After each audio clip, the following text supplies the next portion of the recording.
Alors, shalom à tous. Nous sommes le dimanche 26 juillet 2026.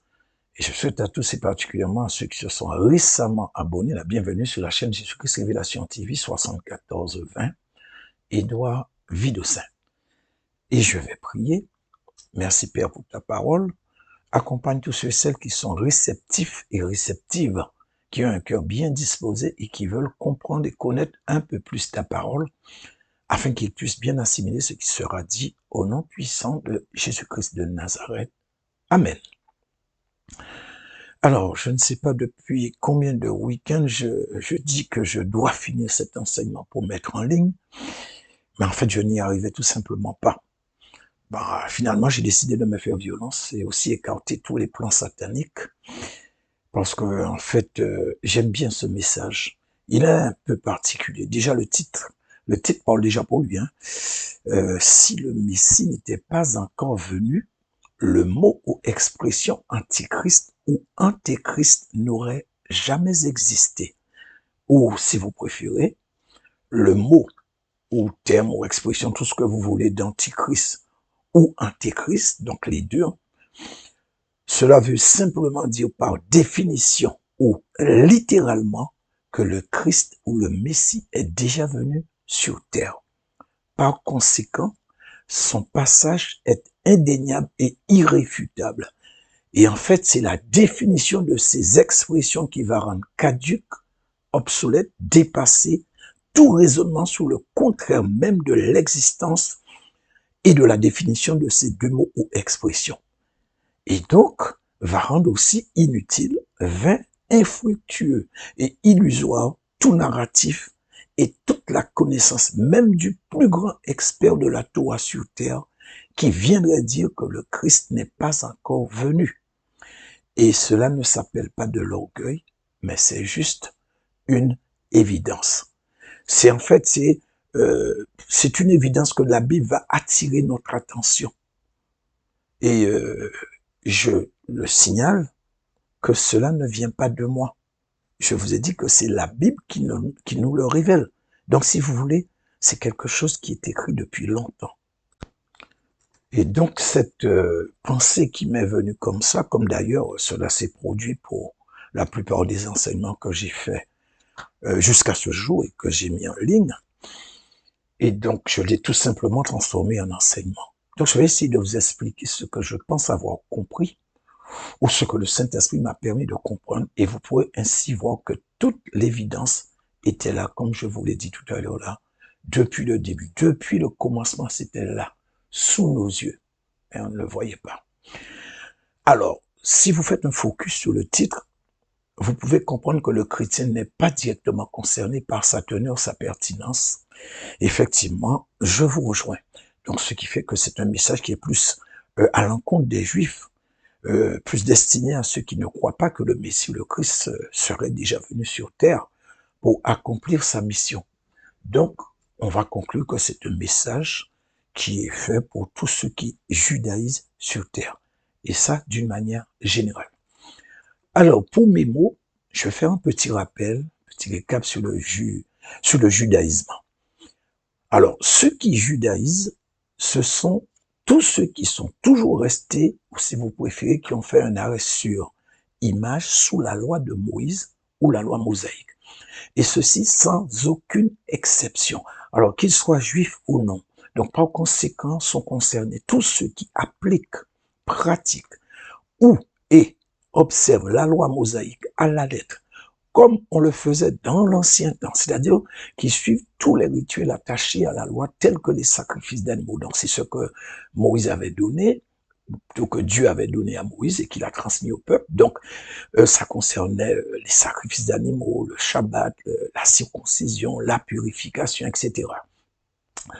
Mais ce qui va changer, c'est ceux qui le font de manière solennelle, ou si vous préférez, pour être en accord avec la Bible, de manière légaliste. Alors comprenez, frères et sœurs, observer la loi de Moïse n'est pas un problème en soi, mais ça va devenir conflictuel avec Dieu une fois que c'est fait de manière légaliste, c'est-à-dire pour se justifier devant Dieu. En d'autres termes, tous ceux qui pensent qu'ils sont sauvés parce qu'ils pratiquent la loi de Moïse à la lettre sont concernés par cet enseignement.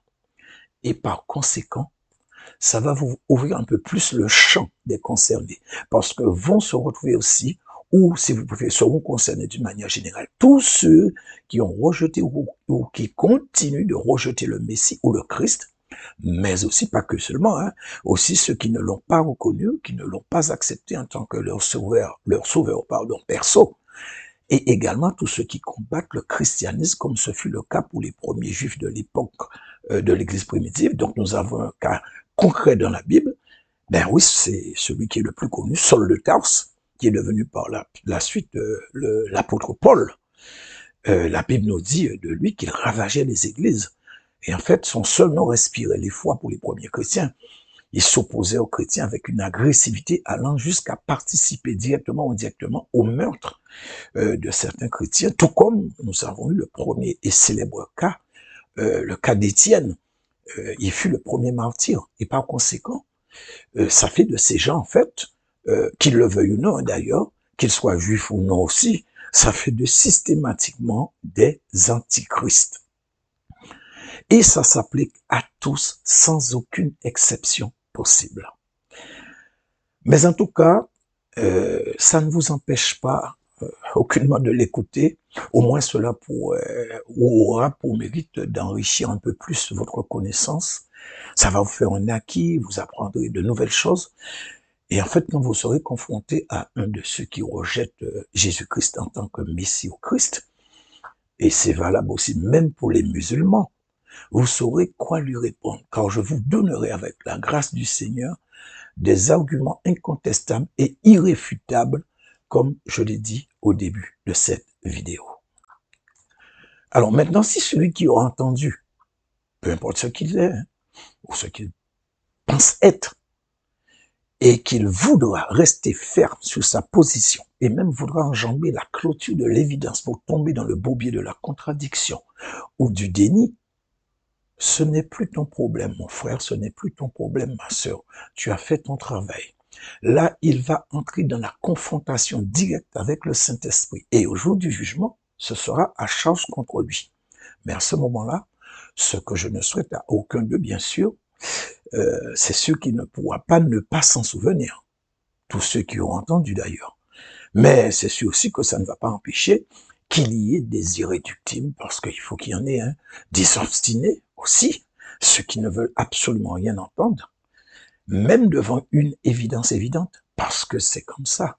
Et d'ailleurs, la Bible nous a déjà dit que beaucoup parmi ceux qui normalement auraient dû être les gardiens du Nouveau Testament, donc soit les Juifs, ils continueront de rejeter jusqu'à ce que le Seigneur finira par leur ouvrir les yeux. Et voilà quoi. Donc, il en est ainsi, et malheureusement, on n'y peut rien. C'est déjà écrit.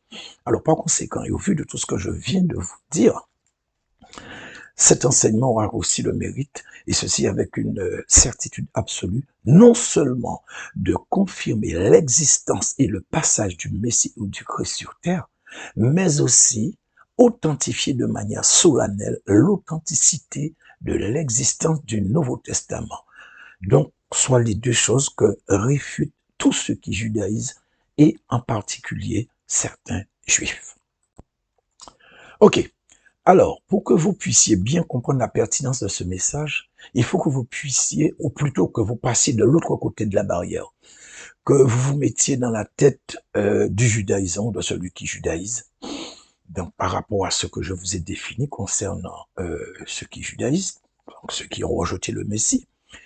Donc, ce qu'il faut comprendre en gros, et je sais que bon nombre parmi vous le savent déjà, mais bon, pour ceux qui ne connaissent pas, parce que forcément il y en a ceux qui ne connaissent pas, ceux qui viennent d'arriver au christianisme, le peuple juif attendait un nouveau David, donc un guerrier, un conquérant. Mais en fait, à la place, Dieu a envoyé un agneau, l'agneau de Dieu, Jésus-Christ de Nazareth. Et vu qu'ils avaient l'habitude de sacrifier les agneaux, car c'est un animal qui est doux, non agressif, ils ne pouvaient se résigner. Donc là, je parle toujours des Juifs. Ils ne pouvaient se résigner et accepter un homme de cette nature. Et surtout, quand ils ont entendu sortir de sa bouche cette nouvelle doctrine qui veut qu'il fallait prier pour ceux qui vous persécutent. Il faut bénir ceux qui vous maudissent, etc. Et en fait, c'était pas dans leur langage.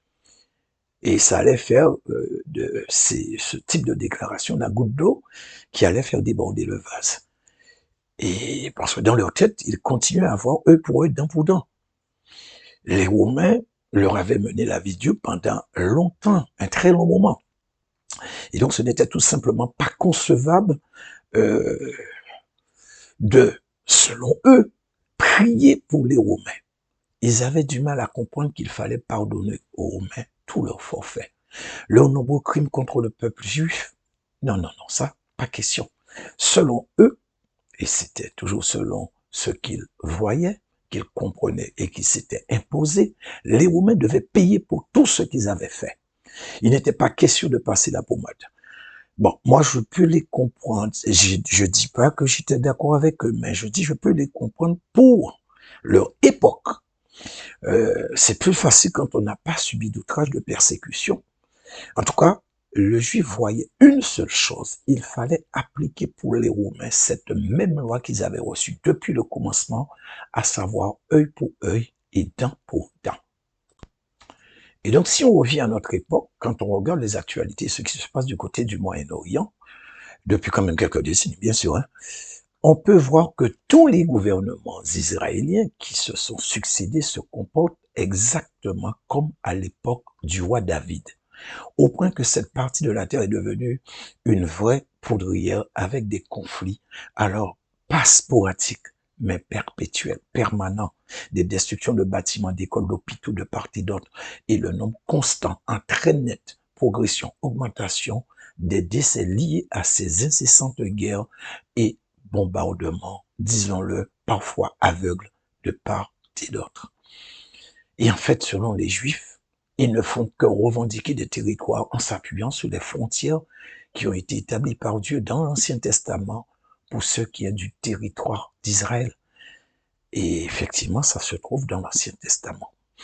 Ils veulent retrouver ou reprendre l'intégralité de leur territoire. Moi, je connais pas la superficie. Hein. Je vous dis par rapport à ce qui est écrit. Et en fait, dans tout ça, on peut un petit peu comprendre leur position. Si effectivement, leur territoire a été rogné. Par contre, la méthode utilisée, c'est autre chose. Mais bon, laissons Dieu seul juge pour ne pas attirer ni de malédiction ni de jugement sur nous. Parce que pertinemment, et ça vous le savez aussi bien que moi, cette situation qui existe en ce moment au Moyen-Orient, et plus particulièrement entre Israël et ses voisins, Dieu savait que cette situation allait exister, même au moment où je vous parle, et même après.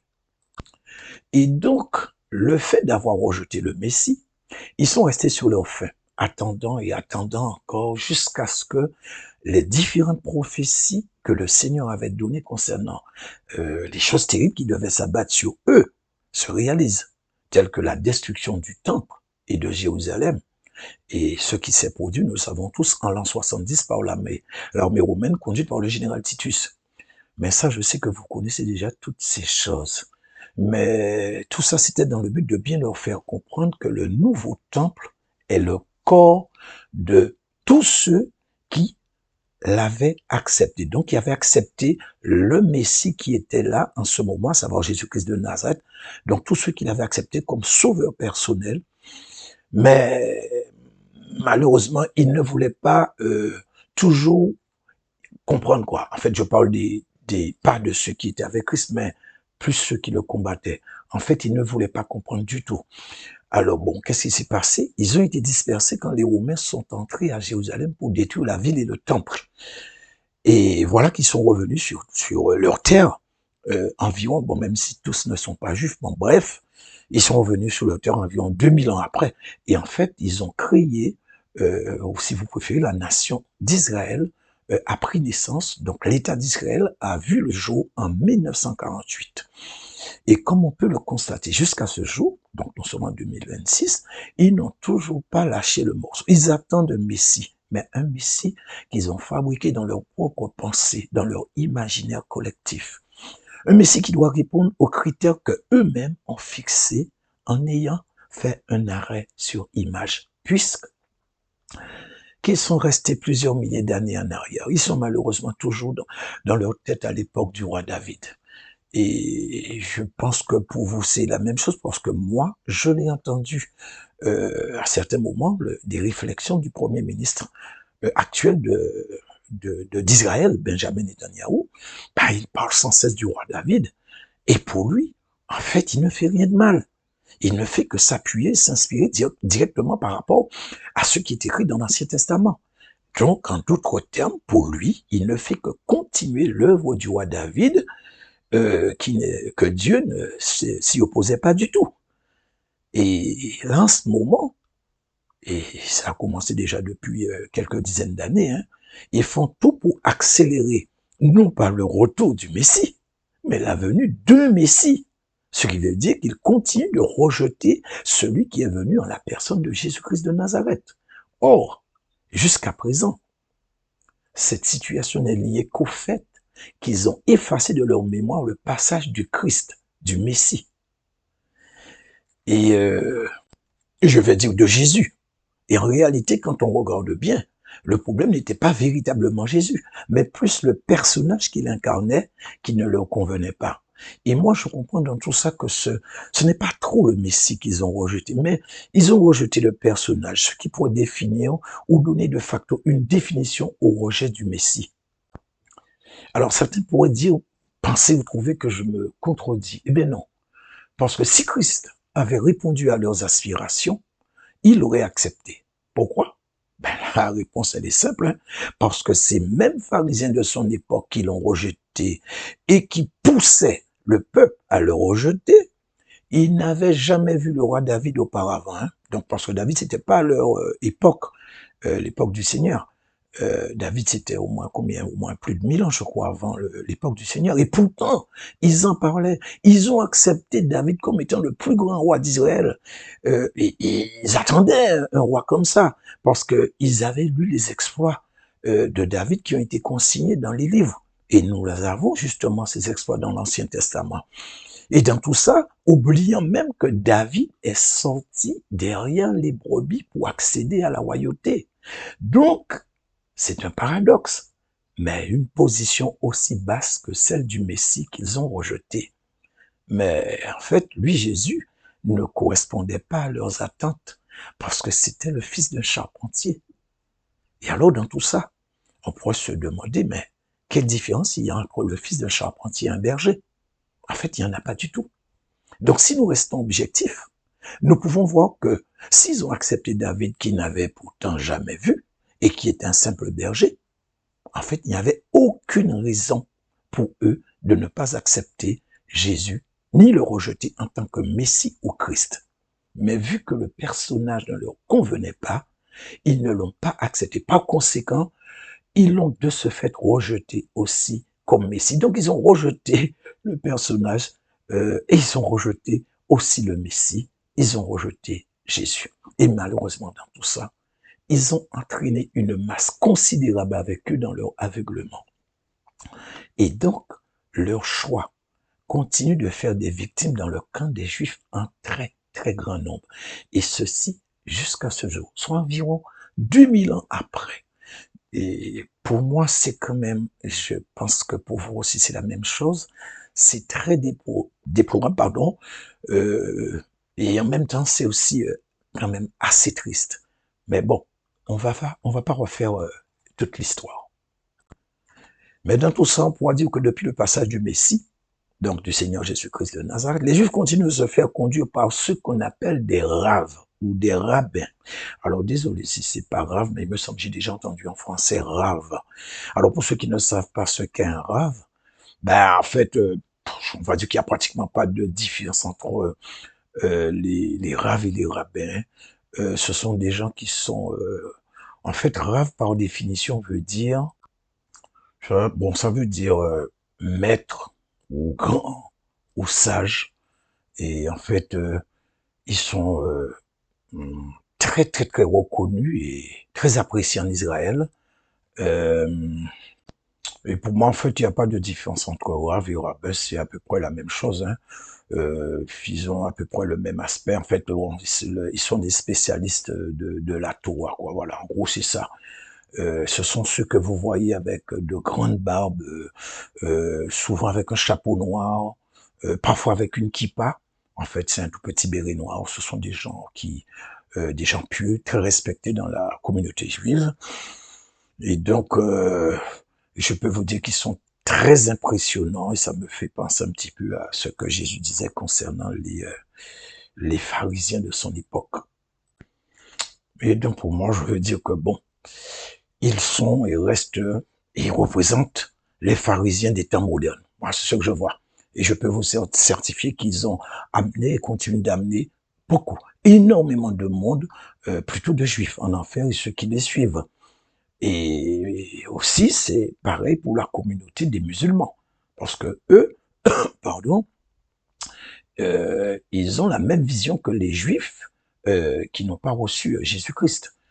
Pour eux, Jésus est un petit prophète, quoi. Et que le prophète Mahomet est plus grand que Jésus.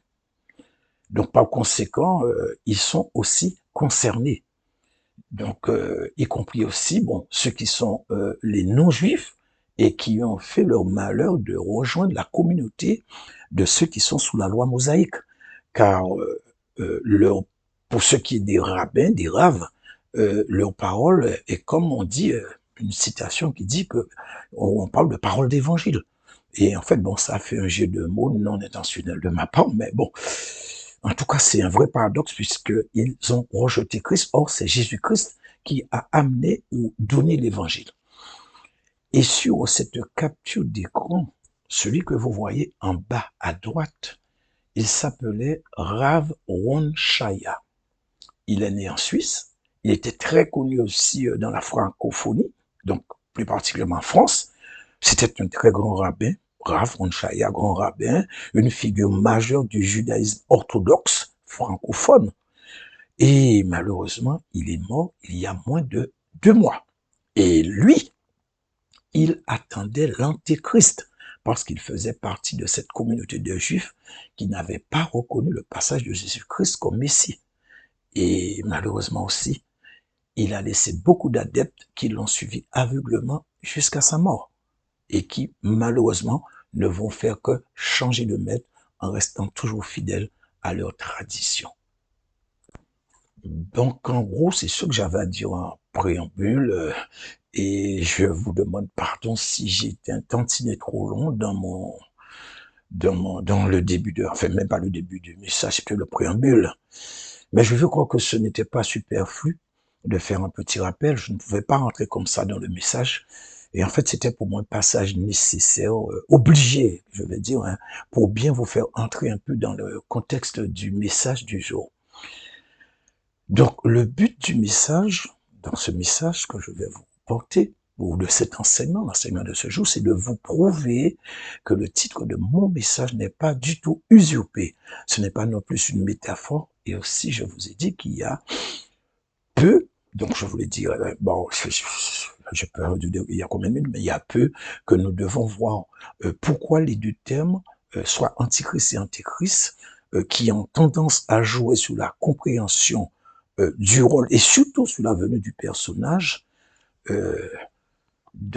Et nous allons commencer par comprendre le vrai sens des deux personnes, des deux expressions en premier. Alors donc, je fais juste un tout petit rappel. Hein. Il faut que vous essayez de vous mettre dans la tête la quantité de personnes qui se trouvent être concernées par le fait de ne pas avoir reçu que Jésus-Christ de Nazareth est le vrai Messie qui est déjà passé. Donc c'est des milliards de personnes que ça concerne. Parce qu'il y en a ceux qui croient que Jésus est déjà venu, mais quand même, bon, qui vont mélanger un peu tout. Voilà. Mais voilà. Alors, j'étais dans la Bible en ligne pour faire une recherche sur ces mots en question. Et si vous regardez à gauche de l'écran, ce que m'a donné quand j'ai tapé le mot antichrist. Nous avons 0 résultat et aussi aucun résultat pour antichrist. Et quand je tape le mot où j'ai tapé le mot Antéchrist, vous voyez à droite de l'écran, eh bien, j'ai des résultats. J'ai exactement 4 versets qui en parlent. Et ça, c'est en utilisant la version Louis II. Alors, je vais vous demander de m'excuser parce que malheureusement, je ne peux même pas mettre des flèches directionnelles à partir des captures d'écran pour attirer votre attention, votre concentration sur chaque partie de l'image qui est concernée par rapport à ce que je dis, ni matérialiser un point bien précis. Je vous l'ai dit, c'est encore l'œuvre des entités. Ces entités essaient de perturber tout ce que je fais. Pourtant, j'ai amené ce PC, un PC neuf. Je l'ai amené pour un informaticien, il n'y a pas si longtemps, un informaticien, il a regardé pour moi, et bizarrement, il n'a rien eu à faire parce que ça fonctionnait quand il a essayé. Il a fait une capture d'écran, il a fait plusieurs devant moi, et ça marchait à tous les coups. Et je vous dis, j'étais un petit peu embarrassé. Et moi-même, j'ai aussi essayé plusieurs fois, et ça a fonctionné. Et quand je suis entré chez moi, j'ai essayé pour faire pour cet enseignement, eh bien, ça ne fonctionnait pas. Toutes mes prières n'ont malheureusement pas été efficaces. Donc, je suis obligé de faire avec vous comme je le fais là. Désolé. Donc, il ne faut pas oublier ce que je viens de dire. Hein. J'ai dit que cette capture d'écran que j'ai mis en ligne pour vous, ça c'est suite à une recherche que j'ai faite quand j'ai tapé le mot Antichrist par rapport à la version Louis II. Pardon, pas Antichrist, Antéchrist par rapport à la version seconde. En fait, il y a les deux, Antichrist, Antéchrist. Effectivement, il y a un endroit où ça apparaît, il y a un endroit où ça n'apparaît pas. Mais ça, c'est à partir de la Bible Louis II. Voilà. Et maintenant, j'ai fait la même chose avec la Bible J.N. Darby. J'ai tapé Antichrist et aussi Antéchrist comme pour second. Vous voyez, j'ai le contraire de Louis II. Darby reconnaît Antichrist, mais ne reconnaît pas Antéchrist. Alors, pourquoi ce désaccord? Nous devons chercher par rapport à la définition, à l'étymologie de ces deux mots. Et c'est ainsi que nous pourrons comprendre ce qui convient d'accepter, même si dans la définition large de ces deux mots, ou termes ou expressions, ils veulent dire quasiment la même chose, soit l'adversaire, l'ennemi ou celui qui s'oppose à Christ. Et maintenant, il ne nous reste plus qu'une seule chose à faire. Maintenant, c'est d'essayer de voir ce que veut, enfin, les versets qui parlent, les versets en question qui en parlent. Ok. Alors, nous avons tout et pour tout, comme je vous l'ai dit, hein. Nous avons que 4 versets qui parlent de l'un ou l'autre de ces deux termes ou expressions. Il faut savoir que peu importe la version de la Bible que vous allez utiliser, même la King James, cette expression est utilisée que 4 fois dans toute la Bible. Pas une fois de plus, pas une fois de moins. Et en fait, il n'est présent que dans l'épître de Jean. Et nous allons lire et faire une comparaison entre ces deux versions que nous avons à l'écran et aussi essayer de comprendre pourquoi telle version a utilisé telle expression plutôt que l'autre pour désigner un même personnage. La version second 1910 qui est l'une des plus mauvaises versions qui existent, mais aussi le plus couramment utilisé dans le monde francophone, va matcher contre la version J.N. Darby. Donc je vais lire les deux versions. Alors, 1 Jean 2, 18, 8 secondes, on nous dit, petits enfants, c'est la dernière heure. Et comme vous avez appris qu'un antéchrist vient, il y a maintenant plusieurs antéchrists. Par là, nous connaissons que c'est la dernière heure. La version J.N. Darby nous dit dans 1 Jean 2, 18, petits enfants, c'est la dernière heure. Et comme vous avez entendu que l'antichrist vient, maintenant il y a aussi plusieurs antichrists. Et pourquoi nous savons que c'est la dernière heure. Parole du Seigneur.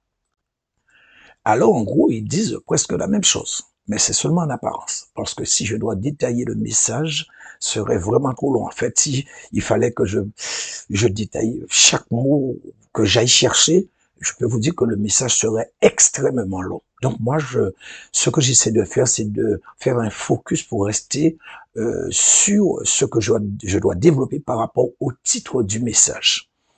Et donc ici, selon la version, on va nous parler de la présence, mais aussi de la venue d'Antéchrist ou d'Antichrist. Donc, en fait, Jean nous dit que désormais, le monde est entré dans l'ère ou la période de l'Antichrist ou et de l'Antéchrist. Ou de l'Antéchrist tout court. Alors, certainement, parmi ceux qui m'écoutent, il y en a parmi vous qui ne connaissent pas grand-chose sur le personnage de l'Antichrist ou de l'Antéchrist. Et ceci pour diverses raisons. Bien que sur les différentes plateformes ou les réseaux, on en parle de plus en plus. Mais il y en a tellement de messages sur ça. Même ceux qui ne connaissent rien, ils publient. Ils ne veulent rien savoir, ils publient. Et résultat, il y a beaucoup de mélange. C'est un vrai capharnaüm sur ces réseaux-là. Mais qu'importe. La seule chose, c'est que vous devez faire attention pour ne pas tout mélanger. C'est tout. Aussi, je me propose d'essayer de vous expliquer brièvement la différence entre ces deux termes. Ok. Alors, quand je vais et je cherche par rapport au grec le mot antichristos, donc c'est ce mot-là qui a été désigné ou utilisé pour le personnage, et nous pouvons voir que par rapport au mot grec, c'est le mot antichristos. Hein? Donc c'est ce que vous avez à l'écran, antichristos. Et ce mot veut dire, comme vous le voyez, l'adversaire du Messie.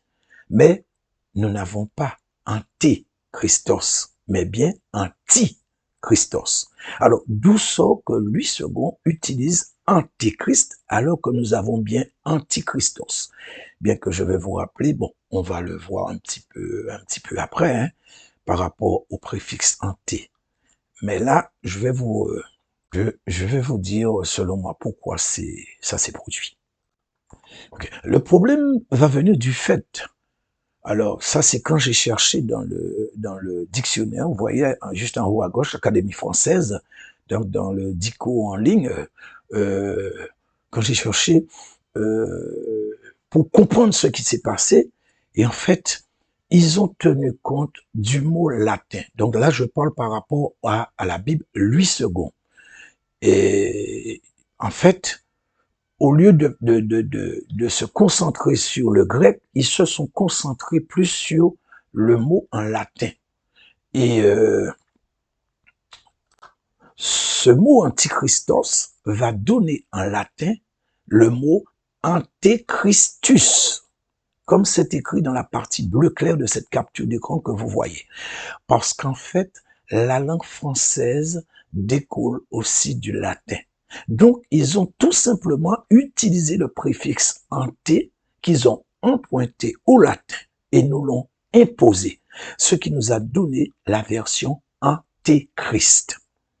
Maintenant, conceptuellement parlant, ça va causer un problème. Il faut qu'il nous explique comment un mot qui a été inventé au XIe siècle, soit ce mot latin antéchristus, qui est arrivé environ 800 ans après l'apparition du mot grec original, et qui tire également sa source de ce même mot grec original, comment peut-il faire force de loi sur le mot grec original antichrist, qui est antéchristus, comme nous l'avons vu. Pardon, je vous ai dit une connerie, c'est antichristos. Oui, c'est antichristos et non antichristus. En fait, ce que je me souviens même pas ce que je dis. En tout cas, alors, donc, pourquoi ont-ils tenu compte du mot en latin et non en grec, qui est à première vue le mot original?